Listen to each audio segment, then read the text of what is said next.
ನಾವಿವತ್ತು ನೋಡ್ತಾ ಇರೋ ಮೂವಿ ಹೆಸರು ವರ್ಲ್ಡ್ ವಾರ್ Z ಅಂತ. ಜಾಂಬಿಗಳ ಮೂವಿಯಲ್ಲೇ ಇದೊಂದು ಲೆಜೆಂಡರಿ ಮೂವಿ.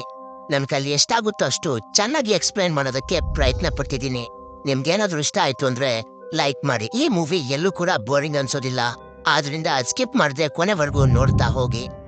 ಮೂವಿಯ ಮೊದಲ ಸೀನ್ನಲ್ಲಿ ಜೆರಿ ಹಾಗೂ ಅವನ ಫ್ಯಾಮಿಲಿಯನ್ನ ತೋರಿಸ್ತಾರೆ. ಇವನ ಫ್ಯಾಮಿಲಿಯಲ್ಲಿ ಅವನ ಹೆಂಡತಿ ಹಾಗೆ ಅವನ ಇಬ್ಬರು ಹೆಣ್ಣು ಮಕ್ಕಳು ಇರ್ತಾರೆ. ಜೆರಿ ಮೊದಲು US ನ CIA ಆಫೀಸರ್ ಆಗಿದ್ದವನು. ಆದ್ರೆ ಈಗ ಆ ಸಿಟಿಯನ್ನ ಬಿಟ್ಟು ಬೇರೆ ಕಡೆಗೆ ಶಿಫ್ಟ್ ಆಗೋದಕ್ಕೆ ತನ್ನ ಫ್ಯಾಮಿಲಿಯನ್ನ ಕರ್ಕೊಂಡು ಹೋಗ್ತಿರ್ತಾನೆ. ಹೀಗೆ ಜೆರಿ ಹಾಗೂ ಅವನ ಫ್ಯಾಮಿಲಿ ರೋಡ್ ನಲ್ಲಿ ಹೋಗ್ತಿರ್ಬೇಕಾದ್ರೆ ನೋಡ್ತಾರೆ ಟ್ರಾಫಿಕ್ ಜಾಮ್ ಆಗಿದೆ. ಹಾಗೆ ಎಲ್ಲಾ ಜನರು ಹೆದರ್ಕೊಂಡು ಆ ಕಡೆ ಈ ಕಡೆ ಓಡಾಡ್ತಿರ್ತಾರೆ. ಏನಿರ್ಬೋದು ಅಂತ ಜೆರಿ ಕಾರಿಂದ ಕೆಳಗಿಳಿದು ನೋಡಿದಾಗ ಗೊತ್ತಾಗುತ್ತೆ ಆ ಸಿಟಿಯಲ್ಲಿ ಒಂದು ಜಾಂಬಿಯ ವೈರಸ್ ಹರಡಿದೆ.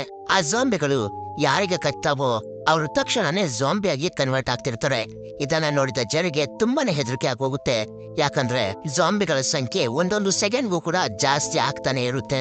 ಆ ಜಾಂಬಿಗಳು ಜೆರಿ ಹಾಗೂ ಅವನ ಫ್ಯಾಮಿಲಿ ಇದ್ದ ಜಾಗಕ್ಕೆ ಬಂದಾಗ ಜೆರಿ ಹೇಗೋ ಮಾಡಿ ಕಷ್ಟಪಟ್ಟು ಅಲ್ಲಿಂದ ತನ್ನ ಫ್ಯಾಮಿಲಿಯನ್ನ ಸೇಫ್ ಆಗಿ ಮುಂದೆ ಕರ್ಕೊಂಡ್ ಬರ್ತಾನೆ. ನಂತರ ಜೆರಿಗೆ ಅವನ ಫ್ರೆಂಡ್ ನ ಕಾಲ್ ಬರುತ್ತೆ. ಇವನು ಕೂಡ CIA ಒಬ್ಬ ಆಫೀಸರ್. ಫೋನ್ ನಲ್ಲಿ ಅವನು ಹೇಳ್ತಾನೆ, ಸಿಟಿಯಲ್ಲಿ ಒಂದು ಡೆಡ್ಲಿಯೆಸ್ಟ್ ಆಗಿರೋ ವೈರಸ್ ಹರಡಿದೆ. ಆ ವೈರಸ್ ಹೇಗೆ ಹರಡ್ತು ಅಂತ ಯಾರಿಗೂ ಕೂಡ ಗೊತ್ತಾಗ್ತಾ ಇಲ್ಲ. ಈಗ ನೀವು ಯಾವ ಜಾಗದಲ್ಲಿದ್ದೀರಾ, ನೀವು ಸೇಫ್ ಆಗಿದ್ದೀರಾ ಅಂತ ಕೇಳಿದಾಗ ಜೆರಿ ಹೇಳ್ತಾನೆ, ಹೌದು ನಾವು ಸೇಫ್ ಆಗಿದ್ದೀವಿ, ನಮಗೋಸ್ಕರ ಒಂದು ಹೆಲಿಕಾಪ್ಟರ್ ನ ಕಳಿಸು ಅಂದಾಗ ಅವನ ಫ್ರೆಂಡ್ ಕೂಡ ಅದಕ್ಕೆ ಒಪ್ಕೊಳ್ತಾನೆ. ನಂತರ ಜೆರಿ ತನ್ನ ಫ್ಯಾಮಿಲಿಯನ್ನ ಕರ್ಕೊಂಡು ಒಂದು ಬಿಲ್ಡಿಂಗ್ ನ ಬಳಿ ಬರ್ತಾನೆ. ಈ ಬಿಲ್ಡಿಂಗ್ ನ ಮೇಲೆನೆ ಜೆರಿಯ ಫ್ರೆಂಡ್ ಹೆಲಿಕಾಪ್ಟರ್ ಅನ್ನ ಕಳಿಸ್ತಿರೋದು. ಇವರೆಲ್ಲರೂ ಆ ಬಿಲ್ಡಿಂಗ್ ನ ಮೇಲೆ ಹೋಗ್ತಿರ್ಬೇಕಾದ್ರೆ ಜೆರಿಯ ಮೇಲೆ ಒಂದು ಜಾಂಬಿ ಅಟ್ಯಾಕ್ ಮಾಡಿಬಿಡುತ್ತೆ. ಆ ಜಾಂಬಿಯಿಂದ ತಪ್ಪಿಸ್ಕೊಳಕ್ಕೆ ಎಷ್ಟೇ ಕಷ್ಟಪಟ್ರು ಆ ಜಾಂಬಿ ಅವನನ್ನ ಬಿಡ್ತಿರೋದಿಲ್ಲ. ಅದೇ ಸಮಯಕ್ಕೆ ಅಲ್ಲಿಗೆ ಒಬ್ಬ ಚಿಕ್ಕ ಹುಡುಗ ಬಂದು ಆ ಜಾಂಬಿಯನ್ನ ಶೂಟ್ ಮಾಡಿ ಕೊಂದು ಹಾಕ್ತಾನೆ. ಆಗ ಆ ಜಾಂಬಿಯ ಸ್ವಲ್ಪ ರಕ್ತದ ಹನಿಗಳು ಜೆರಿಯ ಬಾಯೊಳಗೆ ಹೊರಟೋಗುತ್ತೆ. ಇದರಿಂದ ಎದುರುಕೊಂಡ ಜೆರಿ, ನಾನು ಕೂಡ ಇನ್ಫೆಕ್ಟ್ ಆಗ್ಬಿಟ್ಟಿದ್ದೀನಿ, ಇದರಿಂದ ನನ್ನ ಫ್ಯಾಮಿಲಿಗೆ ಯಾವ ತೊಂದರೆ ಕೂಡ ಆಗ್ಬಾರ್ದು ಅಂತ ಹೇಳಿ ಬಿಲ್ಡಿಂಗ್ ಮೇಲಿಂದ ಬಿದ್ದು ಸಾಯೋದಕ್ಕೆ ಡಿಸೈಡ್ ಮಾಡ್ತಾನೆ. ಆದ್ರೆ ಅವನಿಗೆ ಸಡನ್ ಆಗಿ ಒಂದು ನೆನಪಾಗುತ್ತೆ, ಜಾಂಬಿ ಆಗಿ ಕನ್ವರ್ಟ್ ಆಗೋದಕ್ಕೆ 15 ಸೆಕೆಂಡ್ಗಳು ಬೇಕಾಗುತ್ತೆ. ಆದ್ರಿಂದ ಅವನು 15 ಸೆಕೆಂಡ್ ವರೆಗೂ ಕಾದು ಅನಂತರ ಅವನೇನಾದ್ರೂ ಜಾಂಬಿ ಆದ್ರೆ ಸಾಯ್ಬೇಕು ಅಂತ ಅನ್ಕೋತಾನೆ. 15 ಸೆಕೆಂಡ್ ಕಂಪ್ಲೀಟ್ ಆಗುತ್ತೆ, ಆದ್ರೆ ಅವನು ಜಾಂಬಿ ಆಗಿ ಕನ್ವರ್ಟ್ ಆಗೋದಿಲ್ಲ. ಆಗ ನಮ್ಗೆ ಗೊತ್ತಾಗುತ್ತೆ ಜೆರಿ ಯಾವ್ದು ವೈರಸ್ಗೆ ಇನ್ಫೆಕ್ಟ್ ಆಗಿಲ್ಲ ಅಂತ.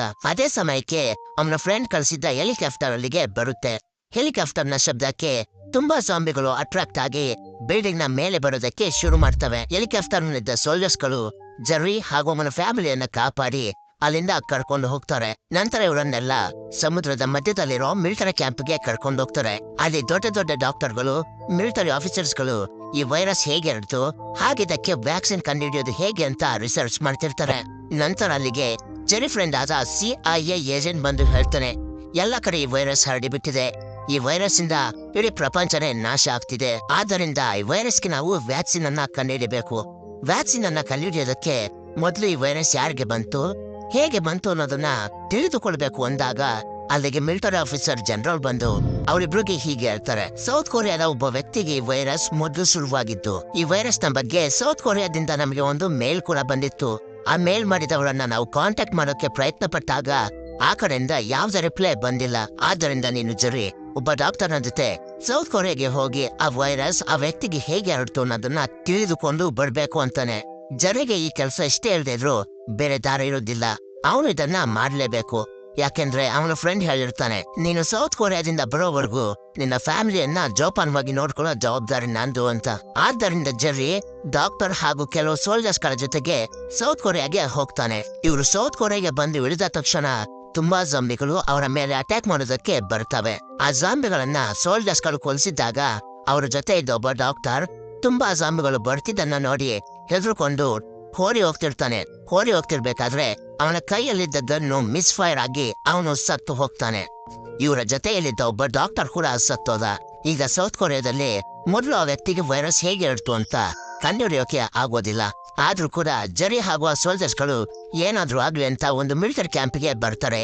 ಈ ಮಿಲಿಟರಿ ಕ್ಯಾಂಪಿನಲ್ಲಿ ಈ ವೈರಸ್ಗೆ ಮೊದಲು ಇನ್ಫೆಕ್ಟ್ ಆಗಿದ್ದ ವ್ಯಕ್ತಿಯನ್ನ ಬಂಧಿಸಿ ಇಟ್ಟಿರ್ತಾರೆ. ವೈರಸ್ಗೆ ಮೊದಲ ಬಾರಿಗೆ ಇನ್ಫೆಕ್ಟ್ ಆಗಿದ್ದ ವ್ಯಕ್ತಿಯ ಬಾಡಿ ಸಂಪೂರ್ಣವಾಗಿ ಕೊಳೆತು ಹೋಗಿರುತ್ತೆ. ಅವನ ಬಾಡಿ ಕೊಳ್ತೋಗಿದ್ರು ಕೂಡ ಅವನ ಕೈ ಕಾಲುಗಳೆಲ್ಲ ಇನ್ನೂ ಕೂಡ ಮೂವಿಂಗ್ ಕಂಡೀಷನ್ ಅಲ್ಲೇ ಇರುತ್ತೆ.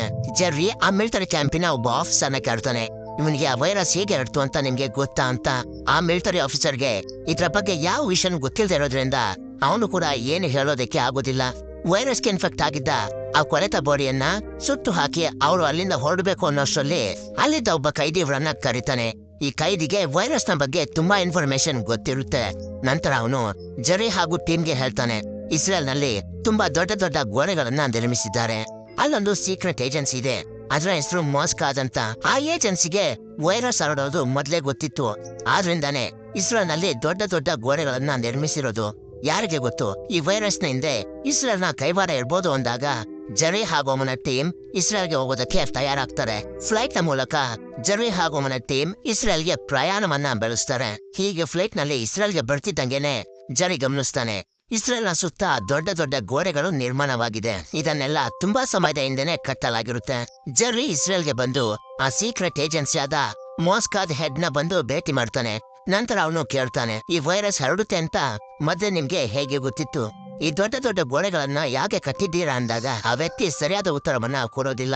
ನಂತರ ಜೆರ್ರಿ ನೋಡ್ತಾನೆ, ಆ ದೊಡ್ಡ ದೊಡ್ಡ ಗೋಡೆಯ ಒಳಗಡೆ ಇರೋ ಜನರೆಲ್ಲ ತುಂಬಾ ಜೋರಾಗಿ ಸಾಂಗ್ ಹಾಕೊಂಡು ಎಂಜಾಯ್ ಮಾಡ್ತಿರ್ತಾರೆ. ಆಗ ಜೆರ್ರಿ ಮಾಸ್ಕಾದ್ ಏಜೆನ್ಸಿಯ ಹೆಡ್ಗೆ ಹೇಳ್ತಾನೆ, ಆ ಮ್ಯೂಸಿಕ್ ಅನ್ನ ಮೊದಲು ನಿಲ್ಸೋಕ್ ಹೇಳಿ. ಜಾಂಬಿಗಳು ಅಟ್ರಾಕ್ಟ್ ಆಗೋದು ಸೌಂಡ್ ಇಂದಾನೆ. ನೀವು ಹಿಂಗೆ ತುಂಬಾ ಶಬ್ದಗಳನ್ನ ಮಾಡ್ತಿದ್ರೆ ನೀವು ಕಟ್ಟಿರೋ ಗೋಡೆಗಳನ್ನು ಕೂಡ ಅವು ಪಾರು ಮಾಡ್ಬಿಡ್ತವೆ. ಆಗ ಉಳಿದ ದೇಶಗಳ ತರನೇ ನಿಮ್ಮ ದೇಶನು ನಾಶವಾಗೋದನ್ನ ಯಾರು ತಡೆಯೋಕ್ಕಾಗೋದಿಲ್ಲ ಅಂತ ಅಂದಾಗ ಆ ಹೆಡ್ ಹೇಳ್ತಾನೆ, ಜೆರ್ರಿ ತುಂಬಾ ಯೋಚನೆ ಮಾಡ್ಬೇಡ, ಈ ಗೋಡೆಗಳು ತುಂಬಾ ಸ್ಟ್ರಾಂಗ್ ಆಗಿದೆ, ಹಾಗೆ ಎತ್ತರವಾಗೂ ಕೂಡ ಇದೆ. ಜಾಂಬಿಗಳು ಇದನ್ನ ಹತ್ತಿ ಬರೋದಕ್ಕೆ ಸಾಧ್ಯನೇ ಇಲ್ಲ. ನೀನ್ ಅದ್ರ ಬಗ್ಗೆ ತುಂಬಾ ಯೋಚನೆ ಮಾಡಕ್ಕೆ ಹೋಗ್ಬೇಡ. ಈ ಕಡೆ ನಮ್ಗೆ ಗೋಡೆಯ ಹೊರಗಡೆ ಸೀನನ್ನ ತೋರಿಸ್ತಾರೆ. ಎಲ್ಲಾ ಜಾಂಬಿಗಳು ಒಂದ್ರ ಮೇಲೆ ಒಂದು ಹೊತ್ಕೊಂಡು ಗೋಡೆಯನ್ನ ಹತ್ತೋದಕ್ಕೆ ಪ್ರಯತ್ನ ಪಡ್ತಿರ್ತವೆ.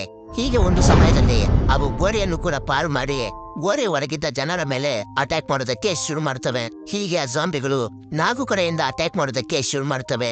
ಅಲ್ಲಿದ್ದ ಮಿಲಿಟರಿ ಆಫೀಸರ್ಗಳು ಅವನ್ನು ಶೂಟ್ ಮಾಡಿ ತಡೆಯೋದಕ್ಕೆ ಪ್ರಯತ್ನ ಪಡ್ತಿದ್ರು ಕೂಡ ಅದನ್ನ ತಡೆಯೋಕ್ಕಾಗ್ತಿರೋದಿಲ್ಲ. ಯಾಕಂದ್ರೆ ಲೆಕ್ಕನೇ ಇಲ್ದೇ ಅಷ್ಟು ಜಾಂಬಿಗಳಲ್ಲಿ ಇರ್ತವೆ. ಈ ಕಡೆ ಜೆರ್ರಿ ಹಾಗೂ ಅವನ ಟೀಮ್ ಜಾಂಬಿಗಳಿಂದ ತಪ್ಪಿಸ್ಕೊಂಡು ಫ್ಲೈಟ್ ನ ಬಳಿ ಬರ್ತಾರೆ. ಆದ್ರೆ ಜಾಂಬಿಗಳು ಕೂಡ ಅವರನ್ನ ಫಾಲೋ ಮಾಡ್ಕೊಂಡು ಫ್ಲೈಟ್ ನ ವರೆಗೂ ಬಂದ್ಬಿಡ್ತವೆ. ಆದ್ರೂ ಕೂಡ ಜಾಂಬಿಗಳಿಂದ ತಪ್ಪಿಸ್ಕೊಂಡು ಜೆರ್ರಿ ಹಾಗೂ ಟೀಮ್ ಆ ಫ್ಲೈಟ್ ನ ಒಳಗಡೆ ಹತ್ಕೋತಾರೆ. ಫ್ಲೈಟ್ ಟೇಕ್ ಆಫ್ ಆಗಿ ಅಲ್ಲಿಂದ ಮುಂದೆ ಬರುತ್ತೆ. ಹೀಗೆ ಆ ಫ್ಲೈಟ್ ತುಂಬಾ ಎತ್ತರದಲ್ಲಿ ಆಡ್ತಿರ್ಬೇಕಾದ್ರೆ ಆ ಫ್ಲೈಟ್ ನ ಮತ್ತೊಂದು ಕ್ಲಾಸ್ ನಿಂದ ತುಂಬಾ ವಿಚಿತ್ರವಾದ ಶಬ್ದಗಳು ಬರೋಕೆ ಶುರು ಆಗ್ತವೆ.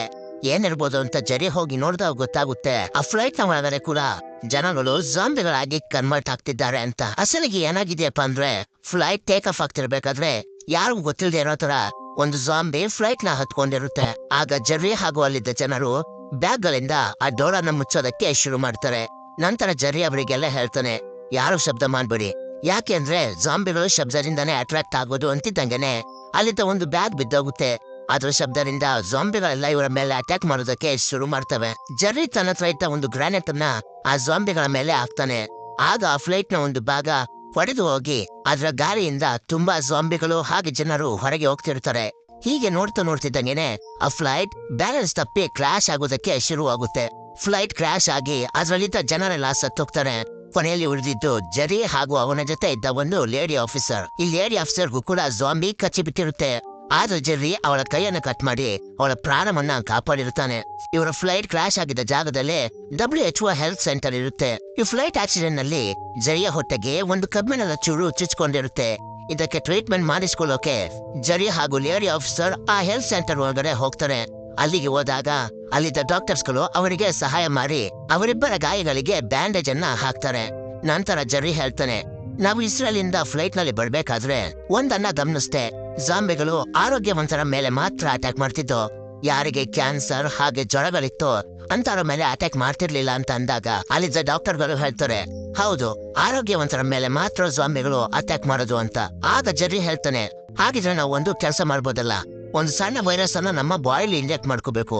ಆ ವೈರಸ್ ಹೇಗಿರ್ಬೇಕು ಅಂದ್ರೆ ಜಾಂಬಿಗಳಿಗೆ ನಾವು ಪೇಷಂಟ್ ರೀತಿ ಕಾಣ್ಬೇಕು, ಆದ್ರೆ ನಿಜವಾಗ್ಲೂ ನಾವು ಆರೋಗ್ಯವಾಗಿ ಇರ್ಬೇಕು ಅಂದಾಗ ಆಗ ಡಾಕ್ಟರ್ಗಳು ಹೇಳ್ತಾರೆ, ಅದನ್ನ ನಾವು ಪ್ರೂವ್ ಮಾಡ್ಬೇಕು. ಆ ಎಕ್ಸ್ಪೆರಿಮೆಂಟ್ ಅನ್ನ ನಿನ್ನ ಮೇಲೆ ಮಾಡ್ತೀವಿ, ಅದೇನಾದ್ರೂ ಸಕ್ಸಸ್ ಆದ್ರೆ ಈ ವೈರಸ್ಗೆ ವ್ಯಾಕ್ಸಿನ್ ಕೂಡ ಕಂಡುಹಿಡಬಹುದು ಅಂದಾಗ ಜೆರ್ರಿನೂ ಕೂಡ ಅದಕ್ಕೆ ಒಪ್ಕೋತಾನೆ. ನಂತರ ಇವರೆಲ್ಲ ಔಷಧಿಗಳಿದ್ದ ಲ್ಯಾಬ್ಗೆ ಹೋಗ್ತಿರ್ತಾರೆ. ಹೀಗೆ ಹೋಗ್ಬೇಕಾದ್ರೆ ಅವರಲ್ಲಿದ್ದ ಒಬ್ಬ ಡಾಕ್ಟರ್ ಗೊತ್ತಿಲ್ಲದೆ ಶಬ್ದ ಮಾಡಿಬಿಡ್ತಾನೆ. ಶಬ್ದಕ್ಕೆ ಆ ಹೆಲ್ತ್ ಸೆಂಟರ್ ನಲ್ಲಿದ್ದ ಜಾಂಬಿಗಳೆಲ್ಲ ಅಟ್ರಾಕ್ಟ್ ಆಗಿ ಅವರ ಮೇಲೆ ಅಟ್ಯಾಕ್ ಮಾಡೋದಕ್ಕೆ ಬರ್ತವೆ. ಆದ್ರೆ ಜೆರ್ರಿ ತುಂಬಾ ಧೈರ್ಯದಿಂದ ಆ ಜಾಂಬಿಗಳನ್ನೆಲ್ಲ ಕೊಲ್ಸ ಮುಂದೆ ಬರ್ತಾನೆ. ಜೆರ್ರಿ ಔಷಧಿಗಳಿದ್ದ ಲ್ಯಾಬ್ಗೆ ಬಂದು ಅಲ್ಲಿದ್ದ ಒಂದು ವೈರಸ್ ನ ತನಗೆ ಇಂಜೆಕ್ಟ್ ಮಾಡ್ಕೋತಾನೆ. ಅದೇ ಸಮಯಕ್ಕೆ ಅಲ್ಲಿಗೆ ಒಂದು ಜಾಂಬಿ ಬರುತ್ತೆ. ಆ ಜಾಂಬಿ ಜೆರ್ರಿ ಮೇಲೆ ಅಟ್ಯಾಕ್ ಮಾಡದೆ ಅವನನ್ನ ಸ್ಮೆಲ್ ಮಾಡಿ ಅವನನ್ನ ಬಿಟ್ಬಿಡುತ್ತೆ. ಅಂದ್ರೆ ಇವರ ಕ್ಯಾಲ್ಕುಲೇಷನ್ ಇಲ್ಲಿಗೆ ಸರಿ ಆಯ್ತು. ಜಾಂಬಿಗಳು ಆರೋಗ್ಯವಂತರ ಮೇಲೆ ಮಾತ್ರ ಅಟ್ಯಾಕ್ ಮಾಡೋದು, ರೋಗ ಇದ್ದವರಿಗೆ ಅಟ್ಯಾಕ್ ಮಾಡೋದಿಲ್ಲ ಅಂತ. ನಂತರ ಜೆರ್ರಿ ಕೆಲವು ಔಷಧಿಗಳನ್ನ ತಗೊಂಡು ಶಬ್ದ ಮಾಡ್ಕೊಂಡೆ ಆ ಜಾಂಬಿಗಳ ಹತ್ರ ಬರ್ತಾನೆ. ಆದ್ರೆ ಜಾಂಬಿಗಳು ಅವನನ್ನ ಏನು ಕೂಡ ಮಾಡೋದಿಲ್ಲ. ಅವನ ಪಾಡಿಗೆ ಅವನು ಹೋಗ್ತಿರ್ತಾನೆ. ಇದರಿಂದ ಎಲ್ಲಾ ಡಾಕ್ಟರ್ಸ್ಗಳಿಗೂ ತುಂಬಾ ಸಂತೋಷ ಆಗುತ್ತೆ, ಯಾಕಂದ್ರೆ ಅವರ ಎಕ್ಸ್ಪೆರಿಮೆಂಟ್ ಸಕ್ಸಸ್ ಆಯ್ತು ಅಂತ. ನಂತರ ಡಾಕ್ಟರ್ಸ್ಗಳೆಲ್ಲ ಇದೇ ಕಾನ್ಸೆಪ್ಟ್ ನೇಕೊಂಡು ಒಂದು ವ್ಯಾಕ್ಸಿನ್ ಅನ್ನ ತಯಾರಿಸ್ತಾರೆ. ಆ ವ್ಯಾಕ್ಸಿನ್ ಅನ್ನ ಪ್ರಪಂಚದ ಎಲ್ಲಾ ಜಾಗಕ್ಕೂ ಕಳಿಸ್ತಾರೆ. ಈ ಕಡೆ ಜೆರ್ರಿ ಆ ವ್ಯಾಕ್ಸಿನ್ ನ ತಗೊಂಡು ತನ್ನ ಫ್ಯಾಮಿಲಿ ಬಳಿ ಬರ್ತಾನೆ. ಆ ವ್ಯಾಕ್ಸಿನ್ ಅನ್ನ ತನ್ನ ಫ್ಯಾಮಿಲಿಗೂ ಕೊಟ್ಟು ತನ್ನ ಫ್ಯಾಮಿಲಿ ಜೊತೆ ತುಂಬಾ ಸಂತೋಷವಾಗಿ ಇರ್ಬೇಕು ಅಂತ ಹೀಗೆ ದೈತ್ಯವಾಗಿ ಹಾಡಿದ್ದ ಒಂದು ಜಾಂಬಿ ವೈರಸ್ಗೆ ವ್ಯಾಕ್ಸಿನ್ ಸಿಕ್ಕುತ್ತೆ. ಒಂದು ಹ್ಯಾಪಿ ಎಂಡಿಂಗ್ ಜೊತೆ ಈ ಮೂವಿನೂ ಕೂಡ ಎಂಡ್ ಆಗುತ್ತೆ.